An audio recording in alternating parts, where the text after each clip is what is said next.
एक भक्त थे, बड़ा खाते थे, बहुत खाते थे, और बीच में पानी भी नहीं पीते। कोई कहता भैया पानी तो पी लो पंडित जी, कहने लगे बीच आए तब तो पानी हम पिए, बीच आया ही नहीं है, अब हम पिए कैसे? मतलब खाते खाते बीच नहीं आया अभी, खाते ही जाएं, खाते ही जाएं। अब जो रोटी रखे सिर नीचे करें और खाते ही जाएं। बड़े प्रसन्न हो, कहने लगे दाने दाने पर लिखा होता है खाने वाले का नाम, और रोटी परसने वाला कहने लगा महाराज जी बोरी बोरी पर लिखा होता है खाने वाले का नाम, आप तो दाने दाने की बात कर रहे हो, बोरी बोरी बोलो। अब सब लोग परेशान, कहां से इतना खिलावे उन्हें। घर वालों ने कह दिया महाराज जी क्षमा करो, कहीं महीना 2 महीना के लिए कहीं भ्रमण करे आओ। अब बेचारे चल दिए। अब एक बड़े हट्टे कट्टे मोटे ताजी है वृंदावन की सीमा पर पहुंचे तो एक संत बैठे थे झोंपड़ी से बाहर। अब उस महान व्यक्ति ने विचार किया, जो ज्यादा खाता था, उस महान व्यक्ति ने विचार किया कि इन संतों से थोड़ा प्रणाम भी करें और चल के पूछते हैं कि मोटापे का कारण क्या है, मोटापे का कारण क्या है। प्रणाम किया, कहने लगे महाराज जी आप इतने हट्टे कट्टे मोटे ताजी, इस मोटापे का कारण क्या है बताइए ना। कहने लगे तुम्हें नहीं मालूम? हाँ महाराज मुझे नहीं मालूम। अंदर रसोई है ना, रसोई में खूब सारे चकाचक व्यंजन बनते हैं, चकाचक खाते हैं, हरि का गुण गाते हैं, बस यही कारण है। अच्छा ये बताओ इस रसोई में प्रवेश कैसे होगा? कहने लगे शिष्य बनना पड़ेगा, पहले चेला बनो फिर इस रसोई में प्रवेश होगा। गुरु मंत्र दिया साहब, शिष्य बन गए, चेला बन गए, अब रसोई में प्रवेश हो गया। बड़े सुंदर व्यंजनों का आनंद आए, खूब चकाचक, खूब खाएं और भजन करें, उन्हें बहुत आनंद आया। अब एक दिन प्रातः काल जगे, रसोईया भी सो रहा है, चूल्हे भी बंद पड़े हैं। लगे रोज प्रतिदिन भोजन बनता था, आज ये रसोईया भी सो रहा है, कारण क्या है? किसी एक से पूछा भैया वो व्यवस्था क्यों नहीं हो रही है भोजन की? कहने लगे तुम्हें नहीं मालूम? क्या बात है? आज एकादशी है, आज नहीं भोजन बनेगा, एकादशी है। कौन कौन रहता है एकादशी? एक बार हाथ उठा दो झूठे को, बस इतने ही है। नहीं सर्वश्रेष्ठ व्रत है एकादशी, ध्यान कर लो है? आज एकादशी है, आज भोजन नहीं बनेगा। अब बेचारा बड़ा घबराने लगा, भोजन नहीं बनेगा, कैसे काम चलेगा मेरा? आज गुरुजी के पास आया, गुरुजी को प्रणाम किया, गुरुजी से कहने लगा गुरुजी आज वो रसोई में कुछ भोजन की व्यवस्था क्यों नहीं? कहने लगे बेटा आज एकादशी है, आज भोजन नहीं बनेगा, कल द्वादशी को बनेगा, कल भोजन करना। कहने लगा गुरुजी मैं कल तक जीवित रहूंगा तभी तो भोजन करूंगा, मैं कल तक जीवित ही नहीं रहूंगा, द्वादशी देख ही नहीं पाऊंगा, मेरी व्यवस्था करो, खाने के लिए ही तो मैं चेला बना हूं।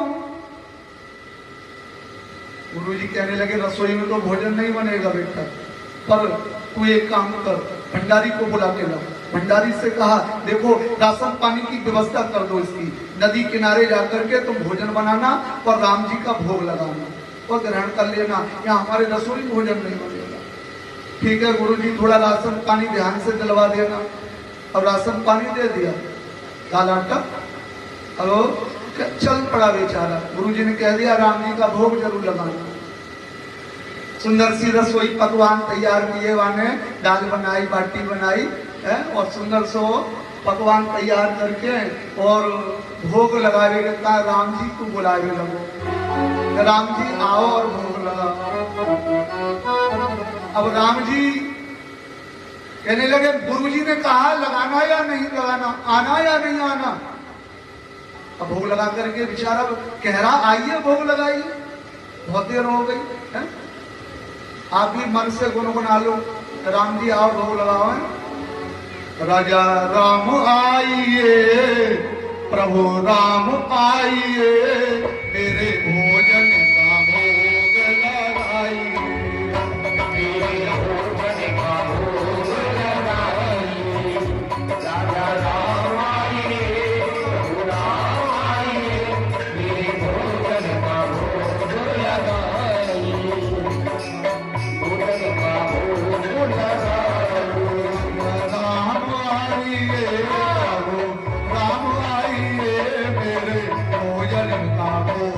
लगाइए,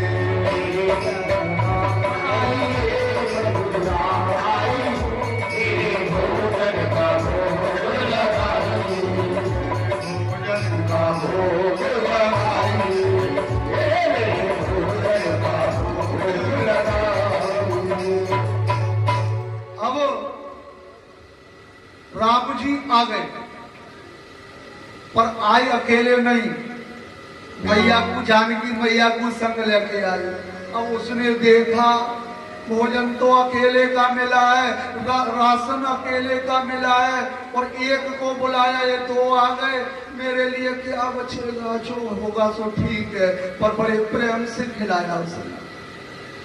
और कहने लगा, ये बताओ अगली एकादशी को एक आओगे या दो आओगे? कहने लगे, राम जी चिंता मत करो, देखेंगे आएंगे।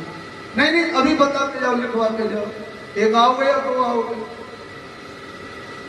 कहने लगे, देख लेंगे, दो तो मान ही लो। आश्रम पर आए, गुरुजी ने कहा प्रसादी बढ़िया रही, हाँ बढ़िया रही, पर गुरुजी थोड़ा राशन कम पड़ गया, आपने राम जी को बुलाया मैंने और वो चले आए। गुरुजी ने इस कान से सुना, उस कान से निकाल दिया। समय उपस्थित हुआ, दूसरी एकादशी आई। गुरुजी थोड़ा सा राशन ज्यादा दिलवा देना, दो लोग तो वही और तीसरा में हो गया। गुरुजी ने भंडारी से कह दिया, तुम 3 लोगों का राशन दे दो। भंडारी ने 3 लोगों का राशन दे दिया। और ये भक्त ने जाकर के नदी किनारे पर बड़ी सुंदर सुंदर चपाती बनाई, भाव से, प्रेम से, हैं? और बना करके ठाकुर जी के आगे तुलसी पत्र डालो, थाल लगाओ और भोग लगाने के लिए बुलाने लगो। राजा राम आइए, सीता राम आइए, मेरे भोजन का भोग लगाइए, भोजन का भोग लगाइए। राजा राम आइए, सीता राम आइए, मेरे भोजन का भोग लगाइए, मेरे भोजन का भोग लगाइए। बुलाने लगा, सीताराम तो आ ही गए, और एक बंदर को और संग लेकर के चले आए। अब देखा उसने, एक बंदर पूंछ वाला, 2 जे 3, चौथा में आज तो कुछ नहीं बचने वाला। उन्होंने कहा ठीक है, कोई बात नहीं है, बुलाया तो खिलाना तो पड़ेगा। सबका भोग लगाया, सबको प्रेम से खिलाया, और जो बचा वो ग्रहण कर लिया। गुरुजी अगली एकादशी को ज्यादा राशन देना। 3 लोग आए थे अब की। गुरुजी कहने लगे, 3 लोग?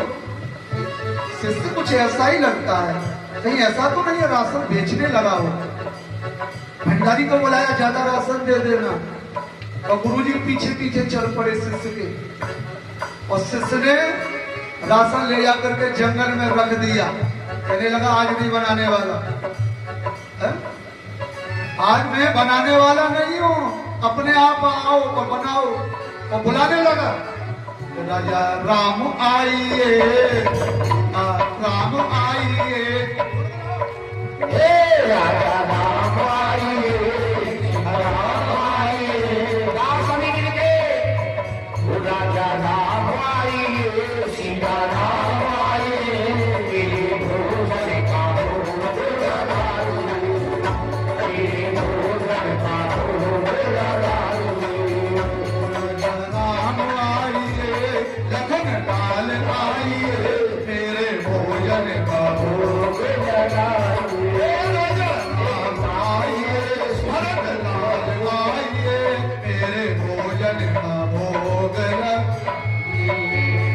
राजा राम आइए, राम आइए, मेरे भोजन का भोग लगाइए। अब तो पलटन की पलटन आ गई, पूरा राम दरबार आ गया। अब उसने देखा पूरी पलटन आ गई, संग में बंदर भी आया है, चारों भाई और चारों की पत्नियां। अब कहने लगा, राम जी आए और कहने लगे, भक्त वो भोग के लिए बुलाया तूने, कहाँ है वो? कहने लगा वो पड़ा है राशन, मैं पागल हूं, आप अकेले हो तो भोग बनाऊं, 2 हो तो भोग लगा बनाऊं, 3 हो तो भोग बनाऊं, पलटन की पलटन आप लेके चले आओ, कब तक भोग बनाऊं, वो रखा है और आप बनाइए। अब हनुमान जी अपनी पूंछ से झाड़ू लगावे लग गए। भरतलाल लखनलाल जंगल से लकड़ी ला करके सीता मैया चूल्हा बना करके अग्नि प्रवेश की और बड़े भाव से भोजन पकावे लग गई। सीता रसोई बनने लग गई, बड़े भाव से भोग लगाया और भक्त प्रार्थना कर रहा है, राजा राम आइए, राम आइए, तेरे भोजन का भोग लगाइए, ओ मेरे भोजन का भोग लगाइए, राजा राम आइए, सीता आइए, मुझे भोजन का भोग लगाइए। अब भक्त आवाज लगाने लगा। गुरुजी ने विचार किया किससे बात कर रहा है, देखूं तो सही। पीछे से गुरुजी आए ना। अब गुरुजी कहने लगे, लाला एक बात बता, कौन को पुकार रहा है, कौन को भोग लगाने की कह रहा है? अरे तुम्हें नहीं दिखाई दे रहा है, पलटन की पलटन बैठी है, कह रहा हूं भोग लगाइए, ग्रहण करो, बाकी बाद में मैं ग्रहण करूंगा। पलटन कहाँ है? पलटन हमें तो कुछ नहीं दिखाई दे रहा। गुरुजी देखो, राम लखन सीता शत्रुघ्न और एक बंदर, पूरी पलटन बैठी है, प्रणाम करो गुरुजी। अब गुरुजी ने चेला के पैर पकड़ ले। लाला तुमको दिखाई दे रहा है? हाँ, पर बेटा मोकू बिल्कुल ना दिखाई दे रहे, मोकू भी दर्शन करा दे, मेरो भी जीवन धन्य बना दे। अब चेला प्रार्थना करने लगो, राम जी से कृपा करो ना प्रभु, मेरे गुरुजी को भी दर्शन करा दो, नहीं तो वो प्राणांत कर लेंगे। अब भगवान जी ने बड़ी कृपा की नी, सुंदर सौ दर्शन गुरुजी को भी कराओ और भक्त को तो है ही रहो पहले से, गुरुजी को भी कराओ। तो ऐसे मेरे ठाकुर जी हैं, राजा राम आइए, राम आइए,